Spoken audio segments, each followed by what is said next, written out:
How to add and find new friends on Snapchat. What's up everybody, welcome to another quick tutorial video. Today I'm going to be showing you guys how you can easily find and add friends on your Snapchat. So if you want to find friends from a specific area, then I'm just going to show you how you can do it. But before you do that, make sure to head down below to give this video a like and subscribe to our channel. On that note, let's begin. So the very first thing that you want to do is open up your Snapchat, and once your Snapchat is open, on the bottom left you will see your map. Just tap on your map, and once you get to your map, all you have to do is search for a place that you want to add friends from. So for example, right here, if you want to add friends from a certain place, just zoom in on the place. You will see different stories like this right here.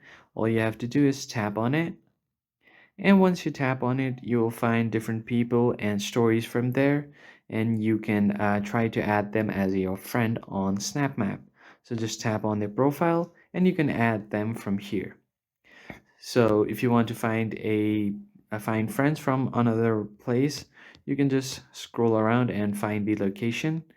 And once you do that, you just scroll down, tap on their story, and then add them as your friends. So that is pretty much it, guys. If you found it helpful, hit the like, share, and subscribe button. I will see you guys on the next one.